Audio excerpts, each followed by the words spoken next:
L'école du jeu vous est présentée en partenariat avec la boutique en ligne universludo.ca.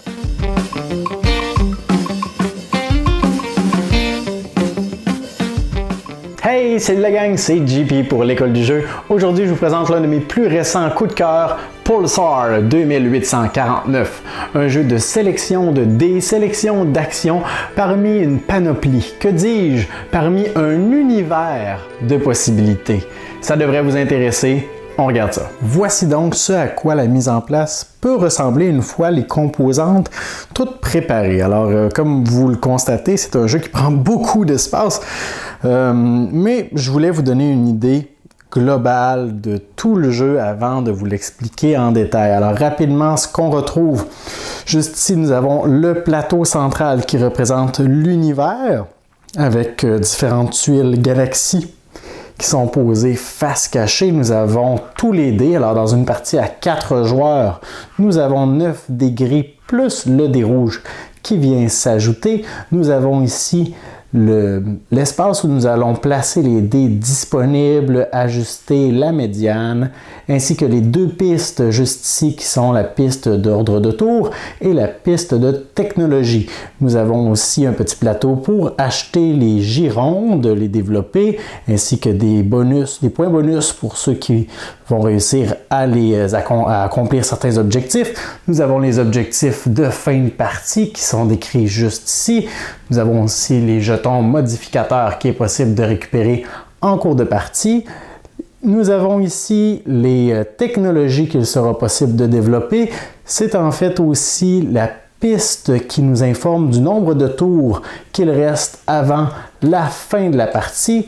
Nous avons, en plus de tout ça, les transmetteurs qu'il est possible de développer, les tuiles exploration, les petits cubes ingénieurs. Chaque joueur va récupérer des petits anneaux comme ceci pour réclamer des pulsars, des jetons marqueurs de leur couleur, des vaisseaux qu'ils vont pouvoir placer dès la mise en place à un emplacement autour du plateau central et un petit plateau comme ceci qui représente le quartier général. Ils devront choisir l'un des deux côtés avant de commencer la partie. Une fois que tout ça a été fait, nous sommes prêts à commencer. Au début de chacun des 8 tours qui composera la partie, les joueurs devront lancer tous les dés gris, juste ici, et les placer aux différents emplacements correspondants. Alors, on fait ça rapidement juste ici. Et allons voir ce plateau d'un peu plus près. Une fois que les dés ont été lancés, on doit trouver le dé médian. Alors, dans une partie à 4 joueurs, il s'agit du 5e dé, puisqu'il y en a 9 au total.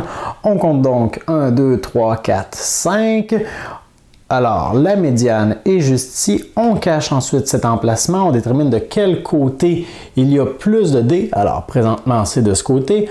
On déplace le marqueur juste ici.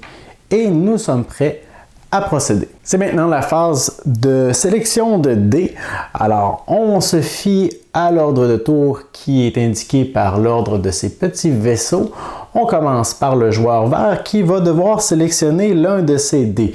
S'il décide par exemple de ramasser le seul dé de valeur 6, juste ici, pas de problème, il le ramasse, mais juste avant, on doit regarder à combien d'espace il se situe du marqueur. Alors, 1, 2, 3. Alors, en récupérant ce dé-ci, je dois reculer l'un de mes marqueurs de 3 emplacements, soit sur la piste d'ordre de tour ou sur celle de technologie. Alors, je pourrais prendre ce marqueur, mon seul marqueur sur cette piste, et le reculer de 1, 2, 3 emplacements juste ici.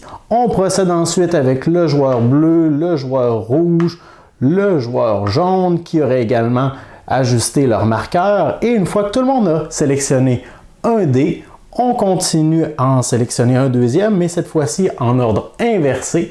Alors maintenant, ce sera au joueur jaune d'en sélectionner un, au joueur rouge, au joueur bleu. Et maintenant, ce sera encore une fois au joueur vert en récupérer un. Il pourrait récupérer le D2 juste ici. Devrait avancer l'un de ses marqueurs de 2 emplacements. 1, 2, comme ceci. Mais évidemment, pendant ce temps-là, les autres joueurs auraient aussi augmenté ou diminué la valeur de leur marqueur. Une fois que tous les joueurs ont récupéré 2 dés, eh bien, on procède à la phase des actions. On consulte encore l'ordre de tour. Alors, présentement, ce serait au joueur vert à effectuer toutes les actions qu'il peut en utilisant les dés qu'il a récupérés, puis le joueur bleu, et on continue comme ça jusqu'à temps que tout le monde ait réalisé leurs actions. Alors, pour le besoin de la cause, je vais vous expliquer toutes les actions qui sont disponibles sans vraiment prendre en considération les dés que j'ai récupérés, parce que je veux vous donner un aperçu de ce que vous pouvez faire. Il y a également l'aide de jeu qui vous décrit brièvement tout ce qu'il est possible d'effectuer. Alors, ça peut être un bon aide-mémoire aussi. Sans plus attendre, voyons voir la première option qui s'offre à nous. La première action qu'il est possible d'effectuer relève de l'exploration intersidérale. Vous prendrez votre petit vaisseau juste ici et vous l'avancerez sur le plateau central. Selon la valeur du dé que vous aurez décidé d'utiliser, ça représente le nombre d'emplacements que vous pouvez explorer. Alors, 4 avancements, je pourrais par exemple faire 1, 2, 3, 4. Et mon mouvement s'arrête immédiatement. J'ai effectué l'une de mes actions. Ce qui doit par contre se produire lors de ce déplacement précis, c'est que j'ai exploré des systèmes solaires. Alors, dans le cas de ce système solaire-ci, je n'ai fait que passer à travers le système, je ne me suis pas arrêté. Alors, je le dévoile et pendant mon passage, j'ai colonisé l'une des planètes inhabitables. Alors, nous avons ici 2 types de planètes qui sont illustrées, les planètes habitables et celles qui sont sans vie, qui sont mortes. Alors, je place l'un de mes jetons sur l'une des planètes inhabitables puisque je n'ai pas arrêté mon mouvement dans ce système. Mais ici, j'ai terminé mon mouvement à 4 juste ici, ce qui me permet de réclamer une planète habitable, s'il y en a une de disponible, et de récupérer le bonus de la tuile qui est illustrée juste ici. Dans ce cas-ci, il s'agit d'une gironde de mon choix, alors de valeur 1, de valeur 2 ou de valeur 3, mais si ce bonus ne m'intéresse pas, il serait possible pour moi à la place de récupérer une tuile exploration spatiale qui normalement va me donner soit des bonus divers ou des points. À noter que le déplacement ne peut pas vraiment être modifié, alors je ne peux pas arrêter mon déplacement, je ne peux pas réduire la valeur de mon dé, décider d'avancer seulement de 2 si je joue un 4. La seule façon de modifier la valeur de mon dé serait avec ces marqueurs qui vont me permettre de la modifier de plus ou moins 1 ou d'utiliser ce genre de marqueur pour modifier la valeur de plus 2. Sans quoi, je dois absolument effectuer le mouvement qui est illustré juste ici. Et c'est impossible aussi de passer 2 fois par le même chemin. Alors, je n'aurais pas pu effectuer ceci, par exemple, 1, 2, 3, 4. Ça aurait été un mouvement qui aurait été refusé. Une autre chose qu'il est possible de faire lorsqu'on explore l'univers, eh bien, par exemple, en jouant mon dé de valeur 3, juste ici, j'aurais pu faire 1, 2, 3, m'arrêter dans ce qu'on appelle un pulsar. Alors, lorsqu'on arrête notre mouvement à cet emplacement, on peut le réclamer. On place alors l'un de nos anneaux juste ici, et seulement si on arrête sur cet emplacement. Ce seront ces emplacements précis sur ceux-ci que plus tard, nous pourrons construire les fameuses girondes. Puisqu'on parle de girondes, eh bien, il s'agit d'une action à part entière d'en récupérer et d'en construire. Il est possible d'en récupérer, comme vous l'avez vu, avec certains bonus, sans que ça nous coûte nécessairement une action, mais sinon, on doit utiliser un dé de la valeur qui est imprimée sur le plateau. Par exemple, un dé de valeur 4 va me permettre de récupérer une gironde niveau 3. Ce n'est pas une action pour moi de la placer sur un pulsar que j'ai déjà réclamé. Alors, je peux la placer ici, mais ma gironde n'est pas encore construite, elle n'est pas encore active. Pour cela, je dois payer la valeur qui est illustrée sur la tuile, en ce cas-ci, un dé de valeur 6. Alors, en faisant ça, je peux maintenant activer ma gironde, qui va me rapporter maintenant des points à la fin de chaque tour jusqu'à la fin de la partie. Si en cours de partie, je réussis à construire une seconde gironde de même type. Je peux alors, si je suis le premier à effectuer cet exploit, récupérer la première tuile bonus qui va me donner des points.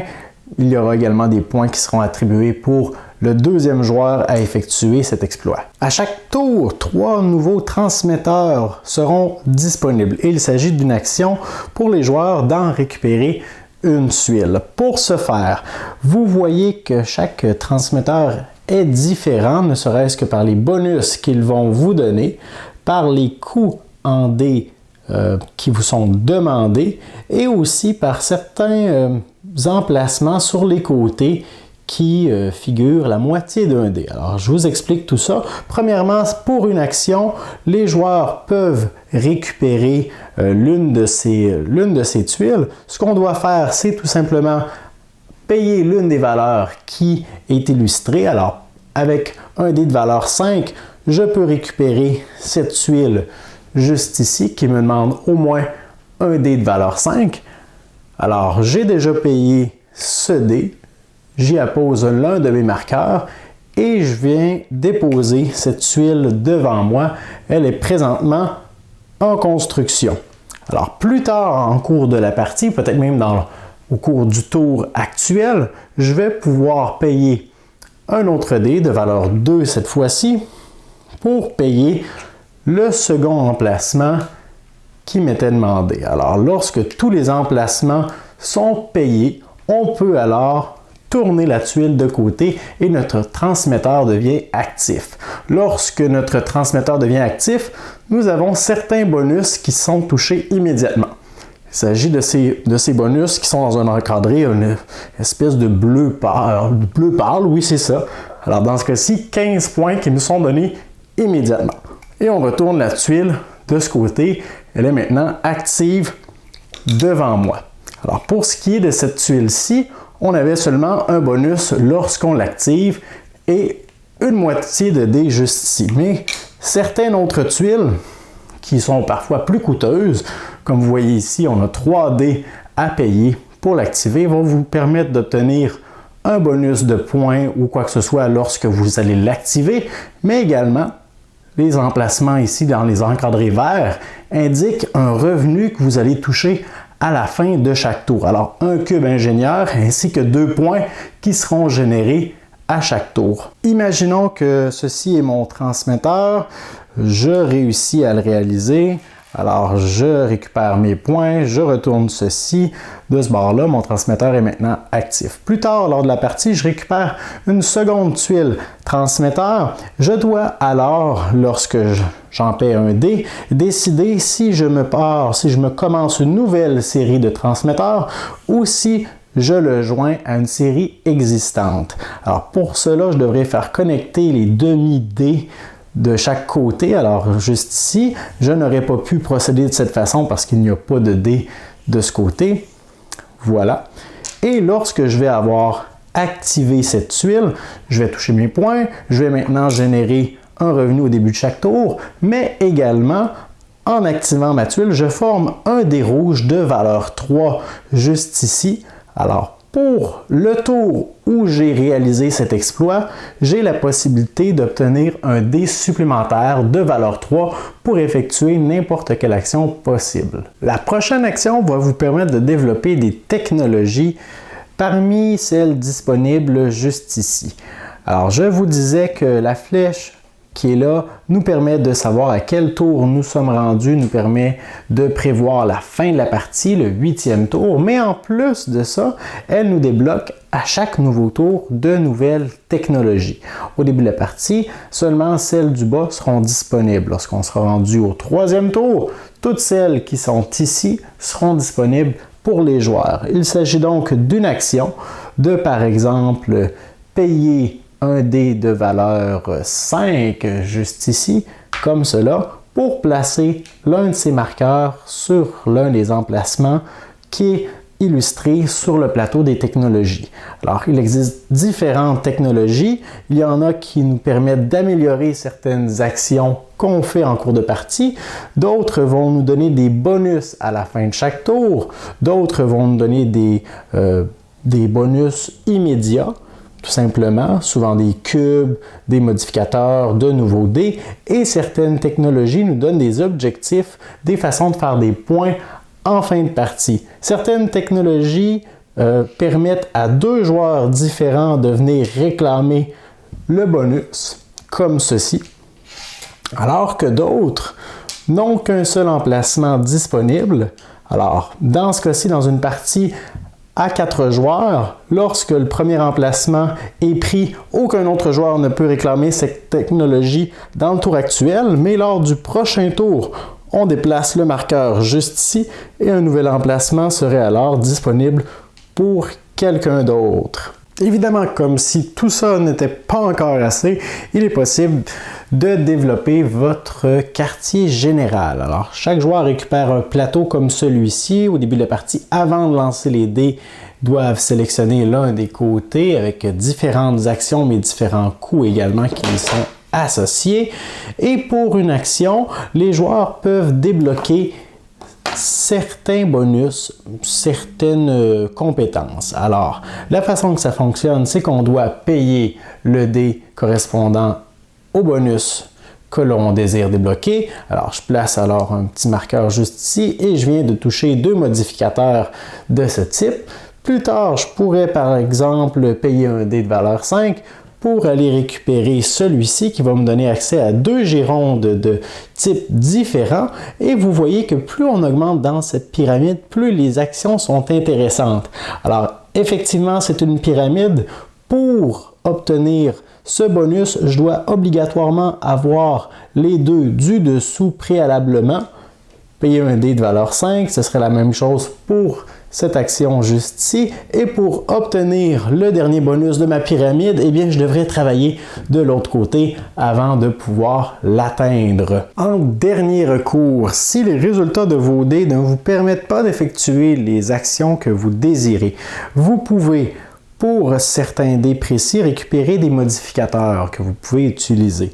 Alors, pour un dé de valeur 2, je peux récupérer n'importe quelle tuile, soit un plus ou moins 1 ou un plus 2, que je pourrais par la suite jumeler à un dé que j'ai déjà en ma possession ou lors d'un prochain tour. Ce que vous devez savoir par contre avec les modificateurs, c'est qu'on ne peut en associer qu'un seul à notre dé. Finalement, n'importe quand lors de son tour, un joueur peut décider de dépenser 4 cubes ingénieurs pour copier la valeur d'un dé parmi ceux qui sont disponibles dans la banque, parmi les dés qui n'avaient pas été pris lors de la sélection de dés.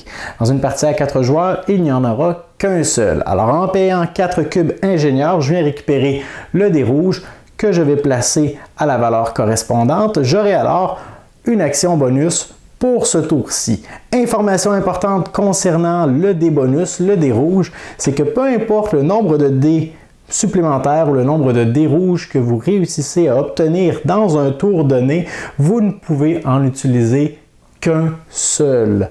Alors, même si je réussissais à aller me chercher des bonus d'exploration, mettre des transmetteurs ensemble, que je voudrais copier la valeur d'un dé, je ne peux utiliser qu'un seul dé bonus par tour.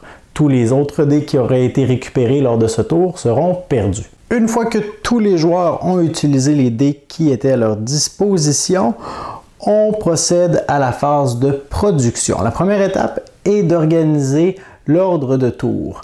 On consulte alors les marqueurs juste ici qui ont été disposés de cette façon suite aux divers avancements lors de la sélection des dés.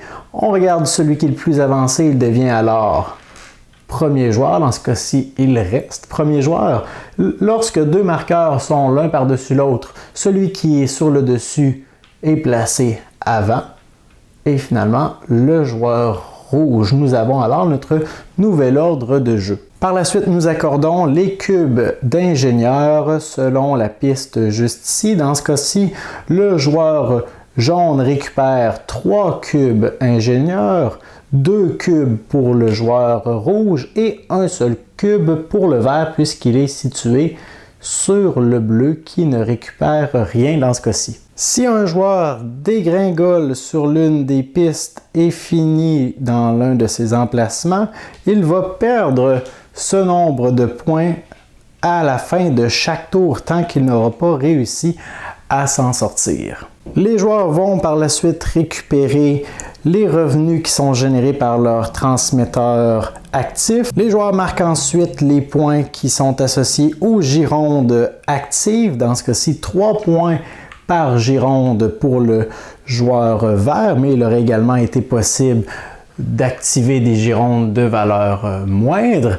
Et on ajoute à cela aussi la valeur qui va être illustrée sur le plateau de technologie. Si nous sommes par exemple à ce tour-ci, toutes les girondes vont générer 2 points supplémentaires uniquement pour ce tour. Finalement, tous les transmetteurs qui n'ont pas été pris sont défaussés.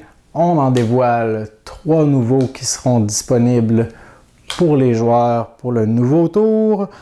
Nous avançons également le petit marqueur de tour pour débloquer de nouvelles technologies.